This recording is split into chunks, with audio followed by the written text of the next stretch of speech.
Hello everyone, I'm Yonggu Wei, the curator at Hi-Fi Emergent YouTube channel. Today we're here at Analog Lounge, and next to me is Mr. Jord Groen, the owner and CEO of Pink Faun. Today we are going to talk about the company and their new product, Scion. Hello, how are you? I'm fine, thanks. This is your first time in Korea. Yeah. How is the impression about Korea and Korean audiophile? The people are very friendly here. That's number one.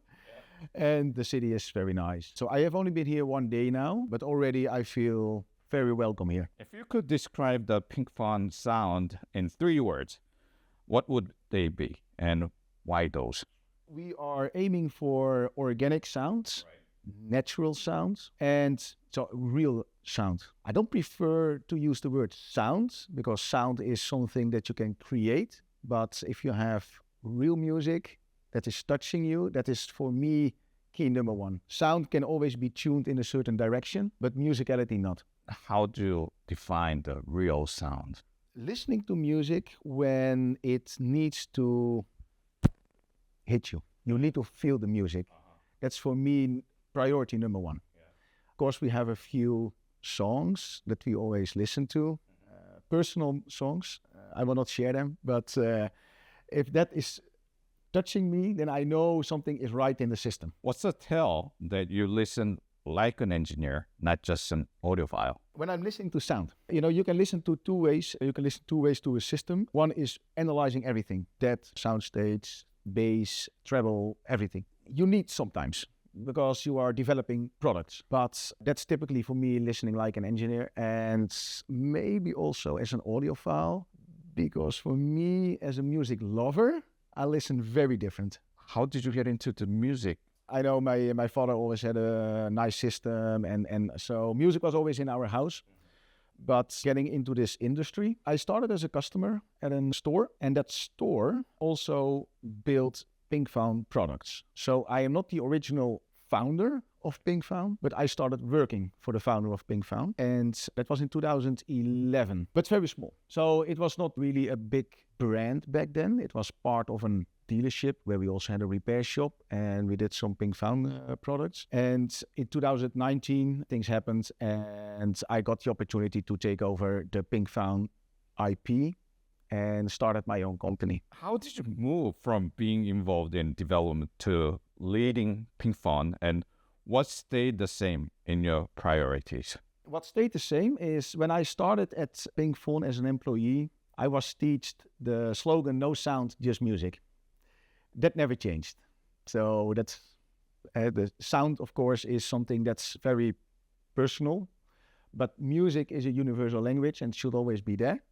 So that has never changed. And at Pink Faun, we have a great team of engineers working in power supply design, software, drivers, different disciplines to build a music server streamer.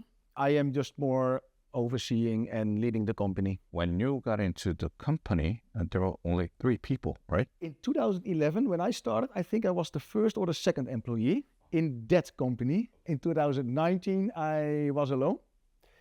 And in 2020, I had my first employee, and then 2021 the second, 2022 the third, and now we are with 8 people. Matthijs de Vries, the original founder of Pink Faun, and also my teacher in my early days. Matthijs is still involved with Pink Faun. Of course, he has his own company, but he is still involved in power supply design of Pink Faun products. Pink Faun often talks about analog musicality in digital playback. What does that mean in concrete engineering terms? That has more to do with the background of Pink Faun. So in 2011, when I started, and also before 2011, when Matthijs was doing Pink Faun, the products that we built were all analog products. Most of them were tube-based, and that is a background that you do not see much in today's streaming music server manufacturers. So when I started in 2011, the first thing was working on analog equipment, and then we quickly started, playing music from a computer. That was not the first trying to get music from a computer, and that just slowly evolved over time until it was 2019. I had to make a choice what to do with the company, and that was the time I just decided, okay, we do only one product, and that is the 2.16 back then. One product only, and do it the best we can. You joined Pink Faun in 2011. What's one design belief you had then that you're even more convinced about today? Power supply. The drive behind Pink Faun is power supply design. Matthijs de Vries is, in my opinion, maybe the best power supply designer in the world. And he has now also his own company designing power supplies and still being involved at Pink Faun for the power supply. So what kind of power supply do you use? Linear power supply. Of course, that is very general, but there is so much to do in a linear power supply. But some key aspects in the supply is fast transient, low noise. That's Is a linear power supply good at fast transient? if you design it the right way, it is. Of course, that we can do a whole video about SNPS versus linear, but our power supplies are fast enough. When you worked on the new MSB Pro ISL Bridge, what was the core motivation? Well, that is very simple. MSB reached out if we were interested to build one. So we were just like, oh, interesting, nice that MSB is interested to work with us and sharing the technical details to build a card like that. And, you know, for me, it's just like another step, another challenge that we can make as a company. So yeah, why not? So we just did it. It has changed the company, by the way, how Pink Faun operates, because we had a few output cards that were, and one of the cards was the I2S Bridge, and the Pro ISL is also based on I2S. So we were like, oh, we can use existing technology that we already have and build upon that to create the Pro ISL cards, but that didn't work out. So we had to look for something different, which was an FPGA. So we had to hire someone for FPGA. Then we needed a driver, so we had to hire another one. And so all in all, we have now a team of young guns in the company, and that has changed our company from a hardware manufacturer, and now we are also a software developer. Yeah. What were the biggest challenges? That we tried using existing technology that we had, but we had to go completely a different route and finding the right way. But now we have this technology in-house, like the FPGA, the driver developing and software, and we don't stop here. So the Pro ISL is the first of a range of proprietary outputs that we are going to introduce in the coming year or two. In real systems, when will a user hear the biggest difference moving from USB I2S to Pro ISL? And when will it be subtle? That is completely DAC dependent.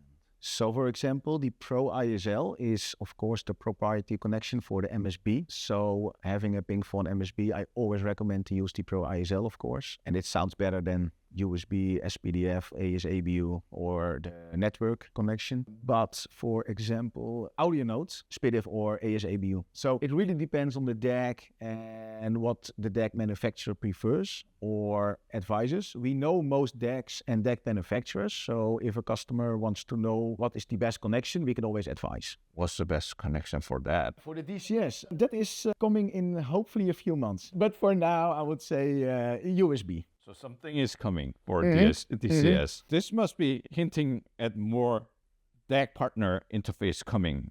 Our core business is the music server streamer, and building a DAC is a different discipline. So for us, it's the music server stream. That's our core business, and we are just trying to make sure that our customers can use our server with the best connection for their particular DAC. So whether it's a CH or an MSB or DCS and whatever it is. So that's the goal for the coming years. Is modular USB, SPDIF, I2S still be your core then? Modular output, that will not change for the Ultra Streamer.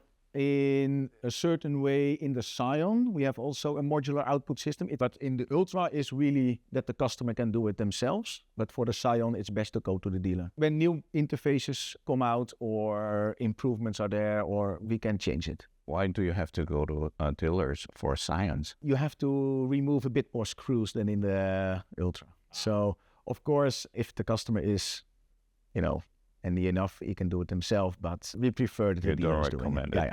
Pink Faun is known for clock and power supply obsession. What do you measure first when you evaluate a new idea? Of course, for clocking, phase noise is very important for us. And in the power supply, we have, of course, noise, transients. That is very important. We measure, but measurements are not leading for product development. Of course, you are looking for some parameters. The product needs to be safe. And of course, you want to know what's going on, but measurements are not leading to the end result of the product. What kind of measurement translate well to the sound? Phase noise. The output of the clock, the phase noise, the jitter of the clock is immediately, you can hear that when you're listening to music. If there is a lot of phase noise, what kind of things would happen? Phase noise is the short-term stability of the clock, which also translates into the jitter. So the lower the jitter, the lower the phase noise is, the best performance we get from our streamer. How does that translate into the sound then? That translates in a quieter background and bigger dynamics and more liquidity in the sound. Yeah, which is for us the biggest challenge in digital is, the liquidity that you have from turntable or from tape. That is something I really want to have in the digital playback as well.